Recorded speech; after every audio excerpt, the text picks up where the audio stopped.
Hello everybody, in this video I will be showing you the character designs for the nichelings that I'm going to be animating.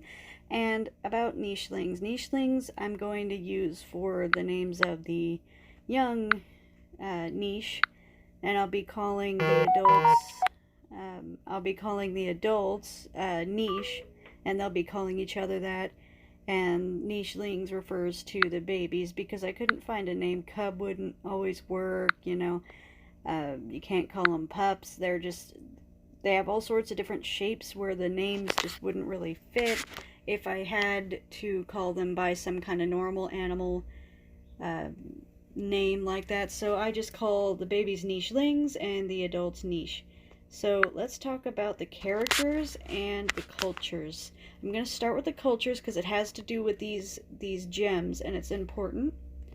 So with the 5 cultures, you can see that there are clans, herds, prides, packs, and pair bonds. This occurs because, like the different shapes of their body, nichelings, when they branched off from normal types of evolution, like the bear hyenas in this story anyway, bear hyenas stayed with one culture, solitary, and one set of genes to make them strong hunters and good scavengers. And nichelings broke off from that and decided to be jacks of all trades in a way, by evolving differently, vastly, between just one generation and another. And they also evolved different strategies for survival, which included the different cultures and their groups. So from the most social to the least social of the big 5 of these, which each have their own gem color based on genetics, because of how they were raised over time, their gem color changed. Because generation from generation would generally stay within the same culture set, they develop the different gem colors for whatever reason they have them. I don't know, but they have them. So the clan is the most social, and they have red. They have red as their gem color. The herd is the second most social, and they have the white gem color, just like clear or white. Prides have yellow, which is why she has 3 yellow. All her ancestry was from there. Pack is blue, and packs, they have the blue coloration on their gems. And then 5 is pair bond, and the pair bonds have a black colored gem, and all of them will mix together in what's known as the heart stone of each niche or nicheling. If one has 2 different colors inherited from their parents, the center stone, the one that grows in the middle of their chest, will be 50-50 of both those colors, and it's like their unique little heart stone, and it's cute. Since she has 2 yellow on either side, the mix of the 2 colors is just plain yellow. So in a way, it also shows a pure blood, if you will, to a culture. One that has been sufficiently raised in such a culture, because since they can only inherit one of the colors, let me go to wyvern here, they can inherit either the mother or father's gem from one side of the middle, because they can't inherit the middle gem. The middle gem is their own unique color that's just from what they inherited from their parents. So just like other genes, if anyone knows about genetics, wyvern here can pass on either his blue gem or his red gem, not his purple gem. And ambush over here can only ever pass on a yellow gem gene, which means that their child over here, because wyvern passed on a red gem to him, and the mother always passes a yellow, he has an orange or amber gem for his heartstone, which is the first stone that grows on the first gem. So that's how it works. If he inherited blue from wyvern instead, then it would be green just like the rest of him, but I wanted it to stand out. So anyway, that's how it goes with the gem colors, and how it goes with the inheritance. We'll go more over that as we create a new baby, a new genetics, or the other babies that haven't had their, because the other two, they don't have their gems decided yet, and I'll show you how I decide that. And that'll clear things up a lot. That being said, let's get to the actual characters. Okay, so this is Ambush. She comes obviously from pure pride ancestry, where there is a dominant male or coalition of males. I want to make it realistic. There's not a king, there's a coalition, which means that cousins slash half-brothers of a previous pride, where they were all the same age and they all got kicked out together as young males, can share a pride. My Pride is a great story, but for instance, they only have one main ruling a group of lionesses, which is not always true. And they don't have to kill their male relatives. In fact, they're very close with their male relatives, and they form coalitions if there are more than one male when they get kicked out. The one thing they do have right, though, is that they have waves of cubs until the cubs grow up. So, like, Nothing's half-sisters grew up before one of the lionesses had another litter of cubs, but in reality, all of them would have had cubs together instead of taking turns. So there's different things that I wish both Lion King and My Pride and all these other lion shows would get right about a pride structure, and that would be also explained in this series, hopefully well enough. So, she has all pride ancestry, which is why she has 3 all the same colored yellow gems there. She is kind of an odd duck because she's a huntress, because she has to be as a female, but she can't really run well on land because she has these web feet. Well, you'd think, well, okay, she can fish. But no, she has no fishing tail. She has gills. She can breathe underwater even, but she can't fish. She has no fishing ability. So she loves to explore in the water. She had that adventurous spirit from a young age, wanting to explore the ocean. But they pulled her away from there because they said, you're not useful there. You are more useful on land. You can't be a chaser, but they named her Ambush because they could chase prey to her, and she could finish it off with her horns or her teeth, which her horns are mostly her main weapon for bigger prey or anything, but she can barely hunt up till the size of a rabbit or something. She can't really stalk. She's very clumsy with her feet on land. And in water, she can swim for a long time. She can breathe underwater, but thanks to having a normal tail, it gives her kind of more of a little bit of a drag, so she's not the fastest swimmer either. She's more about endurance in that category. And the fact that she can't drown because of the gills. So she's kind of not very talented, you would say, but she's still able to be a huntress. Her family still makes a way for her. But she got banished when a pride takeover happened. But before that, her story goes that she was the only female in the pride that had, there was a pair of twin boys and another boy, and there's a few boys, and she was the only female. And all the boys started leaving her out because they knew they would travel together and she would stay in the pride. They didn't want her with them anyway because she deserved the safety and they cared for her, and others, and some of the meaner ones, just thought that she'd steal the resources and she couldn't be a fighter like them, so she wouldn't be adding to the group even if they wanted to take her. Plus, obviously they couldn't breed with her. She was their half-sister, and so, yeah.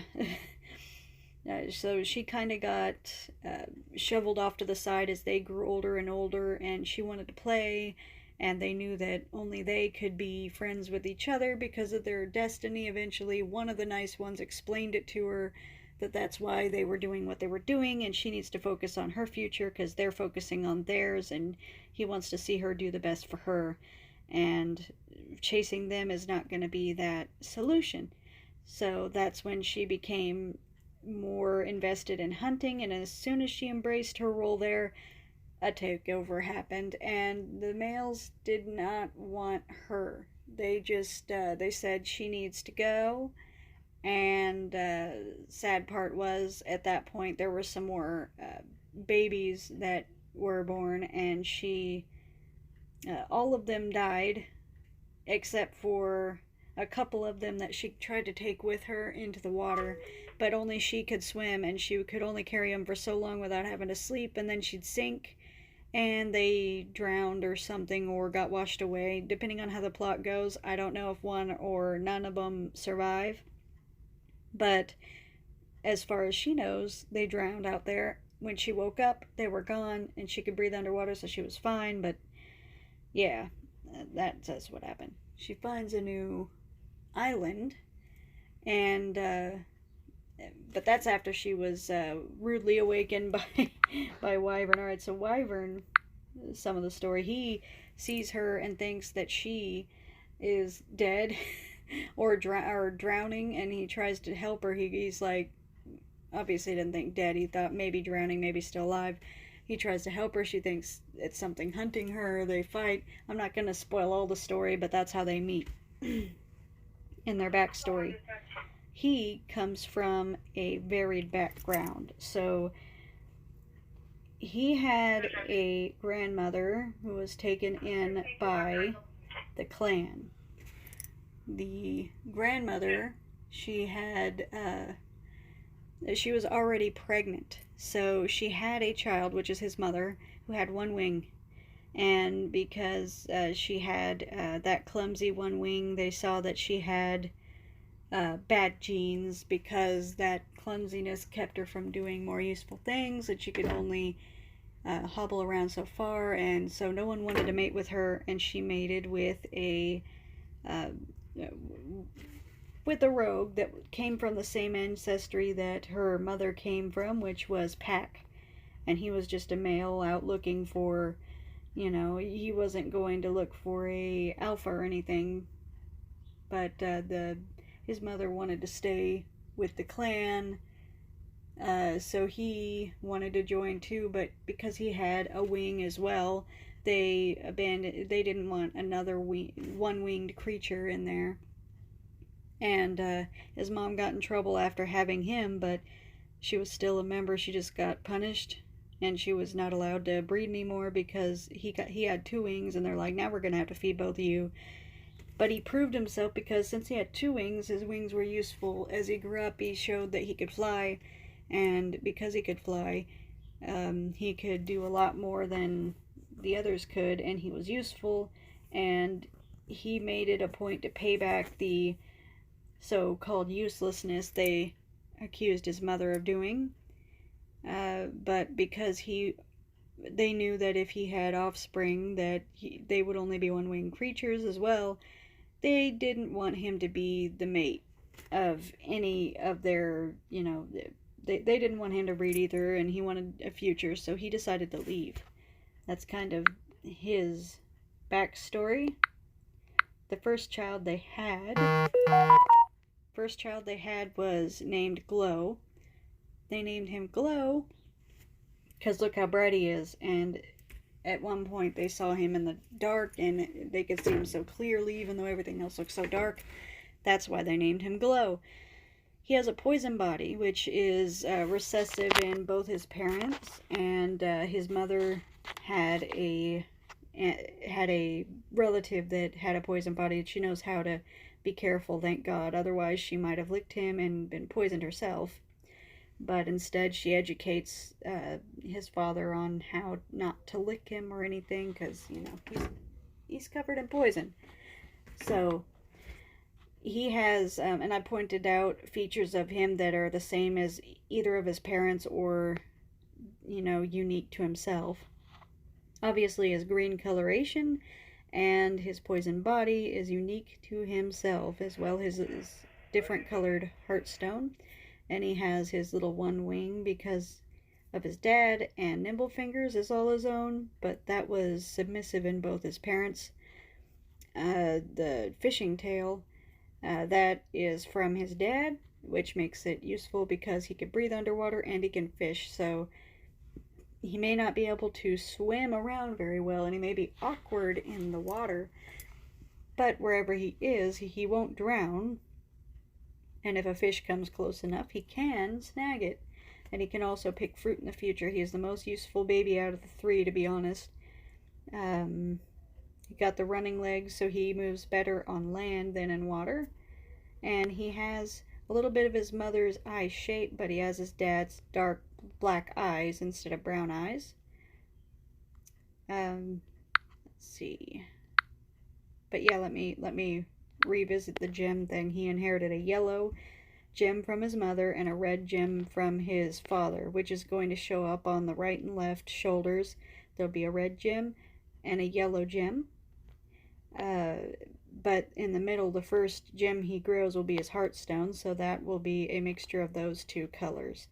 That's why it comes out first like that. Then we have the next born, which is the sister, the only girl. Her name is Shell because she has the cracker jaw like her dad, and she loves seashells. She has one webbed foot, one wing, and her back paws are normal, so she can move on land better than in the ocean, but she can swim a little bit. She's just kind of awkward. She has a stinky tail, which means she could spray things in self-defense, and will have a distasteful scent. The only thing she could do to get food is to crack nuts, honestly. That's the only use that she would have. She can't hunt. She's not fast enough, has no equipment to hunt, but her jaw is very strong. She doesn't have any way to defend herself in a real attack. She just has a strong cracker jaw. That's kind of like her usefulness. As far as traits that she got from her parents, her mom's brown eyes and her dad's cracker jaw, and her mom's webbed foot, her dad's normal back feet and wing. So almost even in the inheritance there, but kind of more towards dad, and especially with the brother, Glow inherited almost like 3 times as much from his dad as from his mom. This one is like a little mama's boy too, because he's got all 3 other limbs besides the wing are webbed, so he's a good swimmer. He's still kind of clumsy in the water, but he can swim a long ways, but the problem is he doesn't have gills, so he can't breathe underwater. He'll probably stay away from the water most of the time because they don't want him to drown. He's got his mom's brown eyes as well. He also has toxic body, which means I have to fix this because that's fur, and toxic body doesn't have fur like that. Up here on the top maybe would be okay because that's where the mane is going to grow, and though they're mostly, when they're poison body, they're mostly just skin and secreting the poison from their body, they do have little patches of hair where the mane grows. As you can see, he doesn't have a gem yet. They don't have gems till they're 5 years old, and he has a normal tail like his mom, the one wing from his dad, and other than the cracker jaw and the wing, you can't really see any big features that he inherited from his dad, to be honest. So, sorry, there's a radio on. Anyways, he can, basically the only thing he can do is crack nuts as well, which is good because they have a nut tree in their territory, and that's a big staple in their diet, which is good that their dad gave them that cracker jaw to be able to utilize that, because otherwise their kids would be kind of helpless in a way on that island, except for, Glow has the nimble fingers and he's able to fish. So other than Glow, the other kids are not really able to do much except gather those nuts and crack them. But yep, that's the abilities and the character designs of these characters here. Like Glow, I guess his personality is going to be a bit he wants to learn about things. He is the one that his dad starts taking him out. He's the oldest. His dad starts taking him out before the others. He helps raise his younger siblings because mom needs a lot of help. He's a bit of a he gets into trouble just because he wants a break, and when he does get a break, his mom goes nuts, and his dad gets in trouble for taking him places that may be dangerous. As far as Shell, she is a normal little girl that just wanted to have fun, but eventually she became afraid of her brothers because of their toxicity. At one point she gets mad and ends up biting one of them because she was young and angry and throwing a temper tantrum, and she gets poisoned, and she gets so sick that it traumatized her even after she got better, and she got afraid of her brothers. So now not only was she the only girl, but they both had poison body, and she was afraid that they could contaminate everything and that she'll get sick and die. So it kind of tainted her relationship with her brothers. She didn't want to be someone who hated them, but she ends up, over time, just hating them more and more. And she's not technically a villain, but she does turn into a character that's kind of like, really? Eventually? Kind of like, no, that's not a good example because she did turn into a villain. But you'll see the dynamic. It's not like she's a villain, but she's kind of dramatic in the way that she took it. But I mean, she was traumatized and she almost died in a way. Her fault, but emotions work the way they do. This one's the spoiled little guy. He has the least ability out of all of them to survive on his own away from the tree, so they kind of they spoil him a lot. They don't treat him like, oh, you can't serve the clan or anything. So because they know how it feels to be treated that way, so they treat him really good because they kind of feel sorry for him subconsciously that they won't even admit it to themselves. And he's just like really entitled. He's the little one, he's the youngest, and he gets treated real well, and he thinks that just the world is owed to him and he's great and he's going to be the next leader or something. But that's as he grows older. While he's a baby, he's just a normal little baby who thinks things are funny or not funny, likes something or doesn't, wants to take things and look at them because he's at that very young age. But I have future plans for his personality to evolve in said ways where he just thinks he's great, he's the greatest, even though, and has all this pride to him, even though he's technically the one with the worst genes or the worst combination of the genes that he has anyway for his own survival. He kind of leeches off the family more than giving to it. So, well, that's all of these characters. We'll go back through them just to see. Alright, well, I'll see you next time where you'll see some animations where I get to show you the animation workflow and how it will look when how it'll look when I start posting animations or parts of the story.